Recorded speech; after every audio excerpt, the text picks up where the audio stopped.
About 2.5 years ago now, I made a video talking about the tragic tale of Mineplex. Since that video's creation, Mineplex has lost a further 90% of its player base and is now facing an ultimatum. Once the most popular server there was, regularly seeing upwards of 30,000 players online daily with extremely unique and beloved minigames as well as major YouTubers frequently making videos on it, the current situation is dire. And with recent announcements from developers that they're going to be redoing the entire server backend due to long-standing issues like lags, bugs, and exploits, the future of Mineplex is incredibly uncertain. If they keep losing players like they have the past 2 years, they'll be lucky to even see 50 players online server-wide. Is this finally the end of the once behemoth that was Mineplex? Let's step back a bit. What happened?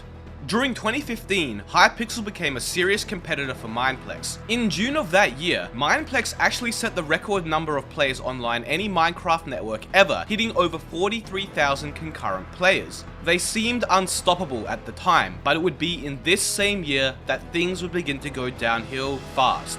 In 2015, Mineplex's shortcomings finally caught up with them. There's a great blog post by a former staff member of Mineplex, T3Hero, which goes into behind the scenes detail never really publicly shared. In 2013, when the Mineplex we know today came to be, introducing the core server structure and backend, there wasn't really a plan for long-term support, and many minigames and game modes were built and put together really quickly.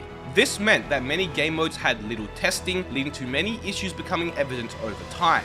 2015 was that year. In addition, just prior, Captain Sparkles, who had previously partnered with Mineplex, providing an amazing source of promotion, left, and so did one of their owners called Spoo, who was responsible for the server's promotion and connection with its many YouTubers. T3Hero mentions this was due to disagreements with the other server owners at the time, which even if validated, would prove to be disastrous in the long run, as the server had now lost its main sources of attaining promotion. And that wasn't even the worst of it, as not too long before, in 2014, Mojang began cracking down on pay-to-win elements of servers with their controversial EULA changes. Mineplex saw a massive cut in revenue from this, supposedly losing 80% of their original profits according to T3Hero, and leading into 2015, this would lead many of the owners to lose interest in the server and its management. This culminated in Chiss, who was responsible for the creation of many of the server's minigames at the time, being the only active owner and attempting to run the massive community that was Mineplex almost all by himself. Due to many of the owners being inactive, Chiss and staff became overwhelmed. And during 2015, as Mineplex's player count began to drop, and with other servers like Hypixel getting serious traction, this only amplified the many issues Mineplex was beginning to face. In 2016, Chiss, the last remaining active owner and the original creator of many of Mineplex's original and unique game modes, left the server. This led to an overall decrease in the quality of future minigames, and the cracks and issues in many pre-existing ones began to increasingly show. On the other hand, servers like Hypixel would only push harder, releasing Bed Wars in early 2017 and getting support from many of the new age YouTubers who were making a name for themselves at the time. Mineplex, on the other hand, wouldn't release their version of Bed Wars, now known as Cake Wars, until 10 or so months later. Mineplex was no longer competing. Their game modes which they would release were rushed and poorly planned, and their outdated backend code was proving very limiting. New owners Strut20 and Apple G would attempt to fix Mineplex, but with their lack of experience, failed to do anything significant. Much of the paid developers, admins, and staff were fired during late 2017, leaving volunteer moderators and other inexperienced members of the community to step up and fill such tough and important positions. And as the years went on, Mineplex only continued to decline. Many game modes never received further updates, with some going on 5 years without any significant changes. Many minigames were also filled with bugs and exploits, of which never received timely patches due to poor backend code. Cheaters ran rampant and game modes remained empty. Everything was going wrong. New players were turned off and old players were slowly leaving. In fact, their backend was so bad that the server would gain a reputation for being infamously laggy. This was due to the server's large database trying to retrieve and save information whenever you interacted or did anything, and because it was so large and outdated, it was extremely inefficient. The core staff and development team being fired or leaving only led to further internal issues with staff abuse and corruption, which still happens to this very day. Much of the network's resources were also redirected to Bedrock's development as well. Speaking of Bedrock, it's not going too well there either. While Mineplex Bedrock may have been successful for its first few years, there is a clear downtrend in its player base now as well. 2 years ago, Mineplex Bedrock was regularly peaking at 12 to 14,000 concurrent players, an impressive figure. These days, however, that number has halved, with the server peaking at anywhere from 6 to 8,000 players tops.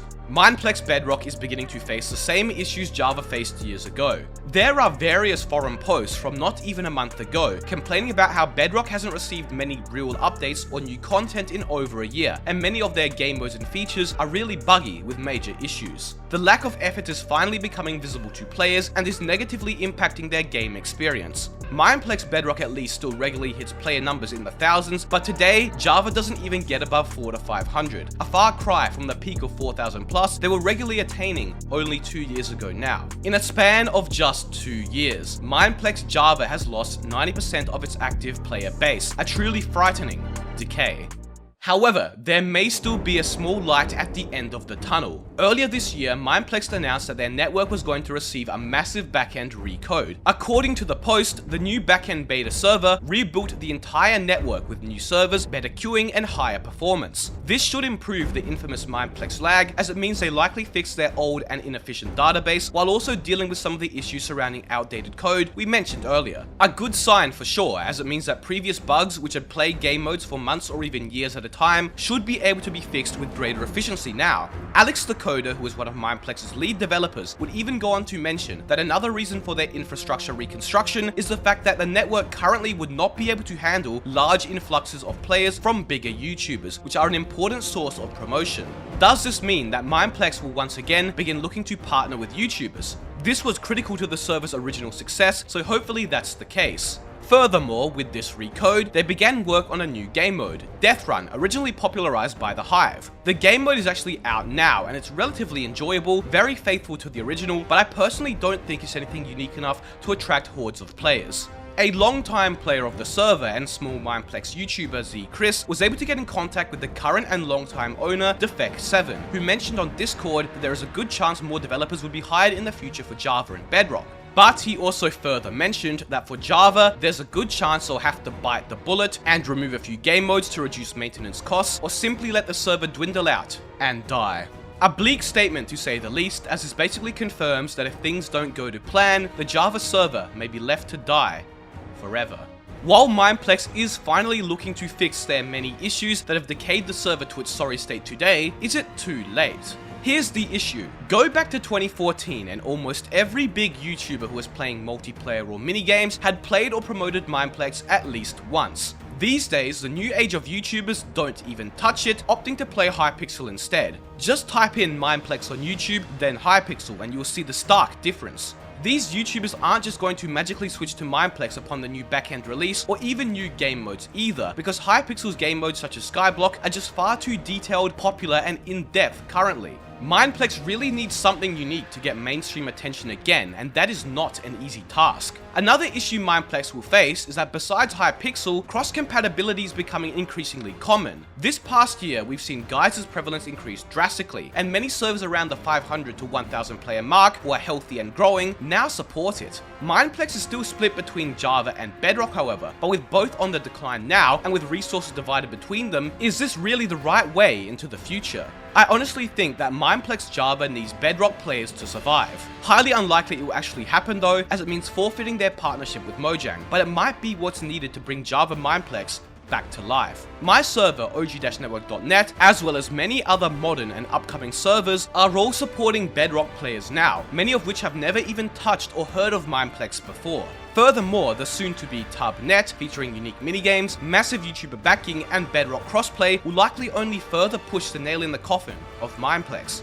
They can't keep up with the modern-day behemoths, which left them in the dust and only continue to fall further behind them. Mineplex took far too long to fix blaring issues in their server backend and staff, and only pushed their active players away with a lack of updates, innovation, and development.